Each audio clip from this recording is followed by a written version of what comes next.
Why is it so hard supporting this club? Welcome back to another episode of Pros and Cons, where we are going to take a deep dive into that swimming pool of shit that was our performance yesterday.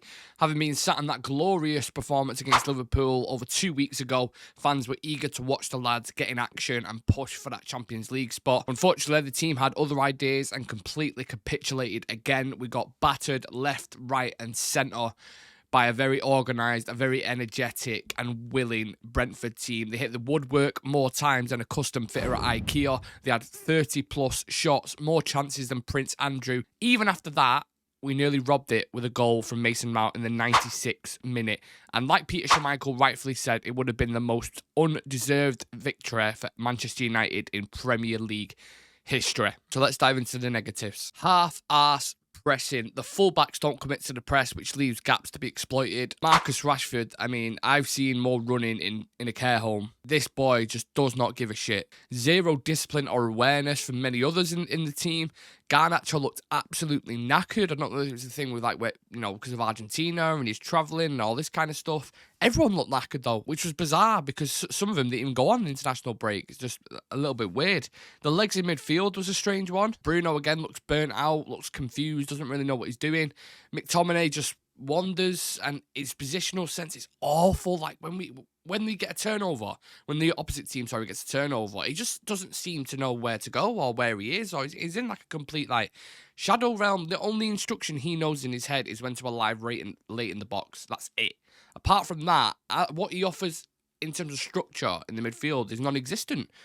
But the press in general is so disjointed, so, like, I don't know if it's a coaching thing or if just the players can't be fucked. I have no idea. I would love to be a fly on the wall in training centre and just watch them and see what the crack is and what's going on, because it's fucking abysmal the way they're pressing. We concede way too many cutbacks. Way too many.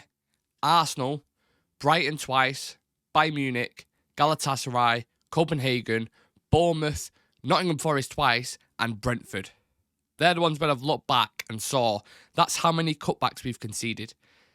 It's double figures. It's absolutely ridiculous. They say the definition of insanity is doing the same thing over and over again, trying to get the same results. Like, do they not watch video evidence back when they've conceded these goals? Like, where's the leadership? Where's the commanding? That it's non-existent. Was McLaren thick as fuck? Can he not coach? Is it the players who are not taking on instructions? When this happens a couple of times, it's like, right, okay, let's nip it in the bud now. But when it's happening for a full season, it becomes mega frustrating as a fan when you just sat there watching it. Positional sense, when Casemiro was there, I know certain big personalities in the space, I'm not going to mention who, are still going on about, like, Casemiro as if he's, like, a very important player to us. And maybe he is in terms of he's the only kind of natural six who can play there, but his legs are completely gone. He ain't no general anymore. He's not the Casemiro of last year. His legs have fell off, and he's been in the team the majority of the time when we've conceded the cutbacks. So it's the whole midfield, it's the defence as well, the structure. Everyone gravitates towards the ball, and no one's thinking outside the box, ironically. Wan-Bissaka, I thought Wan-Bissaka was terrible. Fucking terrible. One of the worst performances I've seen. He looked uninterested, lazy off the ball. He played most of Brentford's players onside for the equaliser, and overall just a terrible, terrible performance, which was weird because he looked so good against Liverpool. People were praising him because he weren't even supposed to play. Johnny Evans went out, got chucked in last minute, and he did a really good job on one of the best right wingers in the Premier League and shut him down. He didn't even go on an international break. That's the thing that I was saying before that I was referencing. Wan-Bissaka didn't even go on an international break, so you have no excuse why you're looking so lazy in a fucking game. You know what I mean? Because you've had minutes in the Liverpool one, and then you've had 2 weeks worth of training. So why is he looking like that? Again, flippant personalities. They'll give you a performance when it matters, and sometimes the fucking head drops when it doesn't. It's strange. Lack of a connection with the striker. In the opening 45 minutes, Højlund had 14 touches. 14 touches. We had a total XG of 0.09. The midfielders, the wingers, unable to connect with him throughout pretty much almost a full game. And don't get it twisted. He weren't amazing. He didn't have the best performance. He was pretty shit himself. But in terms of, chances being provided for him, it always gets called the graveyard shift. And I feel like that's not the case all the time. But again, for the majority of the season, he's not being provided. I saw like the defence couldn't connect with the midfield either. Like throughout the team, there was just nothing.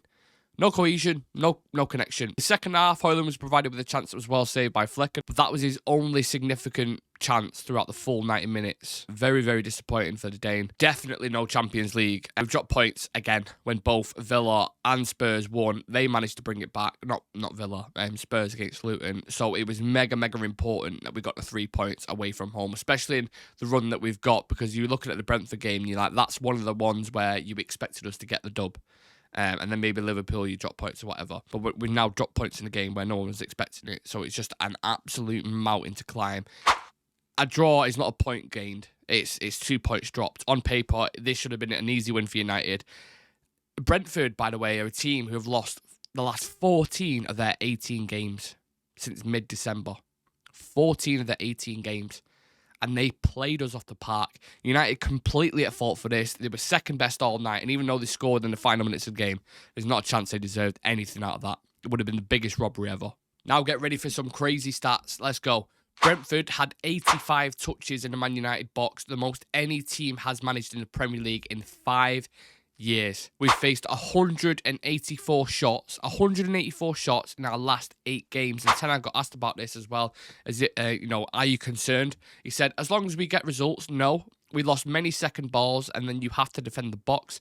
That's what we did quite well. And we had a great goalkeeper. We concede shots, but we don't concede many goals. I don't think that's going to sit right with the fans, being honest. It doesn't sit right with myself. I don't know what you guys think. Let me know in the comments section. Let's dive into the positives then. Keep Raphael Varane. Aside from the result, I thought Varane really showed his worth in the game yesterday, perhaps furthering that the club should maybe look at a contract situation and what they can do to try tie him down, because he is a really, really good box defender, has pace about him, decent 1v1, and there was multiple instances in the game yesterday where there was like almost game-changing decisions that he was making like within, a flick of a second, and that's what a quality defender does. Kept the clean sheet intact. But the thing is with defenders, people don't tend to notice these kind of things. They only remember the flashy goals or the goal line clearances or whatever. But he is hugely significant. And to be honest, even though I know he came off with a little bit of injury, which was worrying, I don't think it's serious from the stuff that I've read and stuff that I've heard. So that's good in that sense. But this is probably the longest he's been fit and available, really. But to have then 2 of our centre-backs go off injured, Lindelof and Varane, and then 2 come back from injury, who clearly weren't fit enough. I mean, Maguire looked okay, but Lissandro definitely wasn't fit. It's a showcase of how our season's been so far, innit? Andre Onana, let's give him his flowers, because he had a rough 6 months, a very tough Champions League campaign, which a certain person was saying, fuck him off. Now he's starting to provide some leadership, some consistency, made a fantastic double save, which would probably win an award in itself for like save of the month. I wasn't surprised if that got it. Was solid all around, apart from, claiming a couple of crosses. Distribution is a weird one because I think it helps when you have that connection and you have the certain profile of player in front of you. But again, I've just been talking about how many shots we're conceding at the minute. Think how many saves, when we lost 4-0 to Brentford, I think, last season, when De Gea was in there, it was on like 14 shots, I think. We lost 4-0. 31 shots yesterday. And we we drew 1-1 in like the 98th minute. So it shows he's important. It shows he's a decent shot stopper despite the narratives and agendas that people may have. And he's cracking on. He was one of the positives yesterday, in my opinion. Mason Mount scores his first goal for Manchester United. 90 plus 6 minutes it took until Mount put us ahead where we thought we had done. Again, the biggest robbery since Mona Lisa got robbed. He came on, looked lively, positioned himself well. I thought it was a really good finish on his left foot, given the circumstance. Everything you hear about this player in terms of how he trains, his application, the pressing stats, I'm telling you right now, he's going to be a good player for Manchester United. And I would even give him an opportunity at 10. Because Bruno Fernandes, I know he's the captain. I know he's going to get played every single game, even if he's got one leg, he will get played. It's just Ten Hag's thing. And I'm not necessarily moaning about that because Bruno has his good perks and his good side to him. I understand it, but you can't tell me he doesn't deserve an opportunity. Even on the left, Mount, like Rashford or Bruno, take your fucking pick. I would play either. I'd put either one of them, on the bench and play Mason Mount because he gives you that energy, that liveliness, that like what I'm talking about, that connection. He'll more likely find Rasmus Højlund because he's less selfish. He's got more of a cool head. I think he deserves an opportunity. I think he's going to be a good player for United. And a lot of people have, I always go back to this, but a lot of people were scapegoating him at the start before he even kicked a fucking ball. So let's hope he can stay fit, because I believe he can play an important part to the rest of this season. And I'm buzzing him for El because he's had a couple of big setbacks with injury, so that goal will do him a world of good.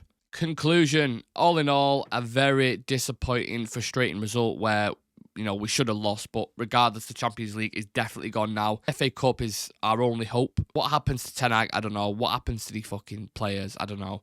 What style of play would you want to see? I don't know. That's where I'm going to leave it to you guys. I'm not even going to finish the conclusion. I'm going to leave it up to you lot.